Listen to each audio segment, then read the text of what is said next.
Приветствую, друзья! Ну и еще одни наушники за плюс-минус $200, о которых я считаю нужным поговорить. Это не сказать, что сильно известные, хотя и не особо новые EPS 520. Построены они на 5 арматурных излучателях, имеют полностью прозрачный корпус и ни на что не похожую настройку АЧХ. Самая спорная, на мой взгляд, модель, но кое-кому все-таки может понравиться. О них сегодня и говорим. Поехали! Пришли наушники в небольшой картонной коробке с изображением самих героев обзора и перечнем их технических характеристик. Откуда мы узнаем, что внутри стоит целых 5 арматурных излучателей с суммарным импедансом в 22 Ома и чувствительностью 110 дБ. В комплект нам положили документацию, плотный бокс из кожзаменителя, простенький мешочек, щеточку для ухода за наушниками и 2 набора очень маленьких силиконовых амбушюр. Так что на тесте я использовал свои любимые КБ-07. Кабель выглядит прилично, однако он какой-то слишком глянцевый и немного липкий. По сопротивлению же тут вполне достойные 24 Ома. Не что-то прямо крутое, но пользоваться таким вполне можно. Сами чашечки сделаны из полностью прозрачной гипоаллергенной смолы, сквозь которую прекрасно виден огромный басовик и батарея излучателей, отвечающих за средние и высокие частоты. Модель 2017 года, так что рассчитывать на какую-нибудь резонансную камеру здесь, увы, не приходится. От каждого излучателя в звуковод отходит отдельная акустическая трубочка, а сам звуковод, на мой вкус, слишком уж тонкий, да и на внешней части ничего особо примечательного нет. Смотрится это нормально, сидят они удобно, да и с изоляцией все в порядке. Вот так, друзья, это все и выглядит.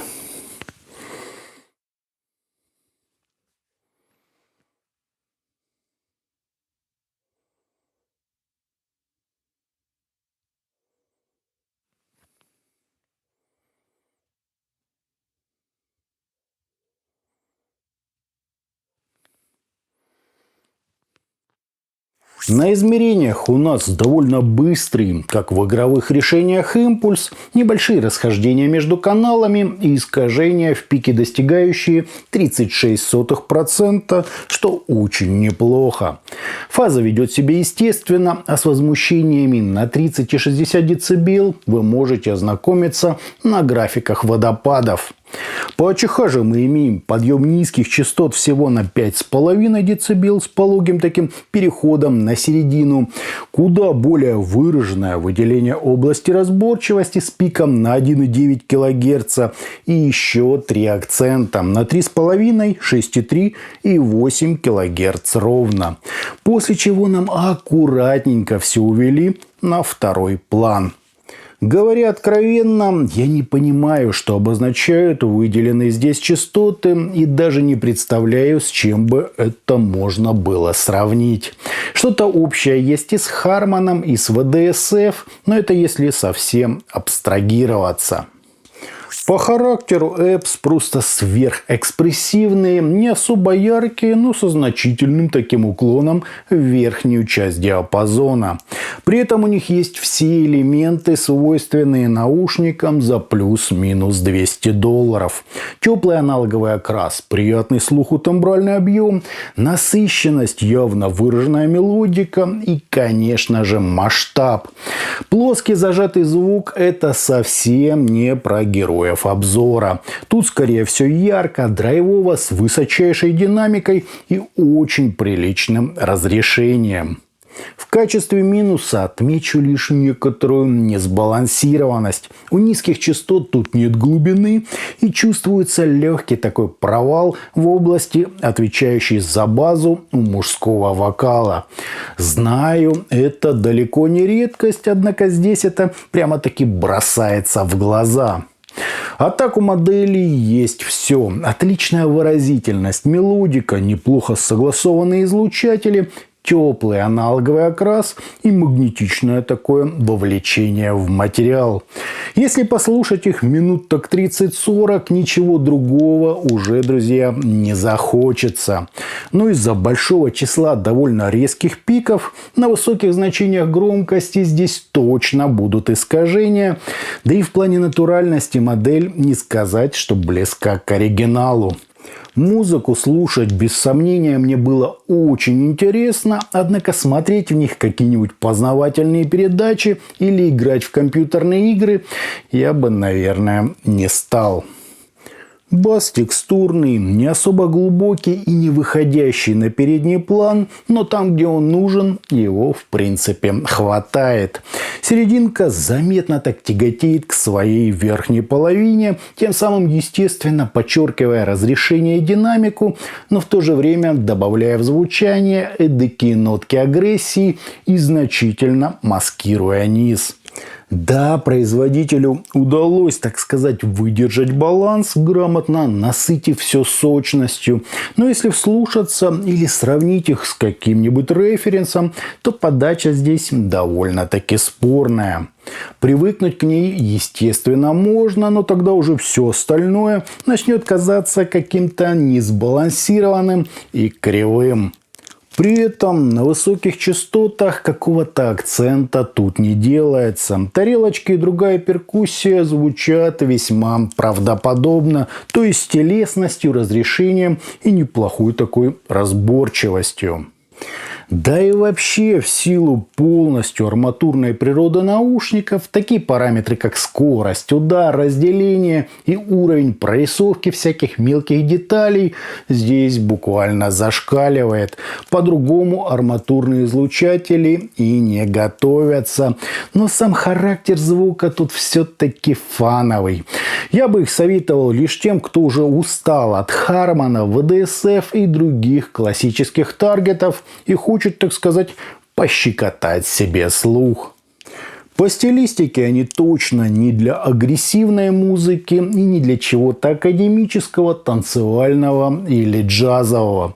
В них можно слушать только всякое популярное и, наверное, текстурно ориентированную электронику, где все инструменты просто космически далеки от любых акустических стандартов и соответствии реально существующим инструментам. Согласен, весело, прикольно, но не более того. Впрочем, если говорить о высоких частотах, то я бы поставил героев обзора даже немного выше BGP DMA. У последних они кажутся чуток навязчивыми, по крайней мере, при прямом сравнении. Против же T-Audio Hype 2 героям обзора совершенно нечего противопоставить. То есть да, у модели есть свои сильные стороны, и полностью списывать со счетов ее все-таки не стоит, однако настроили ее не совсем стандартно. Ну и напоследок отмечу их просто невероятную чувствительность. Зазвучат они вообще от любого источника в любых условиях. Модель эта, еще раз повторю, далеко не новая, и опыт прослушивания действительно разнообразит. Так что почему нет? При этом, как единственные наушники, я бы их сегодня не рассматривал. Слишком уж далеки они от акустического референса. Итогом модель 520 от компании Epps получила удобную посадку, полностью прозрачный корпус, нормальный кабель и просто микроскопические насадки. По искажениям они реально показывают класс, прекрасный, как в игровых решениях, импульс, да и АЧХ тут тоже выдержали в рамках. Правда, подсветили в нем какие-то совершенно непонятные частоты и здорово так сместили баланс в светлую сторону. А чего все здесь, конечно, текстурно, сочно, динамично, с прекрасным разделением и передачей нюансов, но без особой глубины на басах, с опасностью искажений при высоких значениях громкости и с полным несоответствием хоть какому-то акустическому референсу. Я бы такое использовал, например, под электронную музыку, ну или когда хочется взглянуть на композицию, так сказать, под немного немного другим углом. Мне лично модель понравилась, она реально звучит на свои деньги, но брать эти наушники лучше как вторые, третьи или вообще в коллекцию. А на этом у меня все. Это были наушники Epps 520. Не забывайте, что у нас есть группы ВКонтакте и Телеграме. Обязательно на них подписывайтесь. Всем, друзья, добра!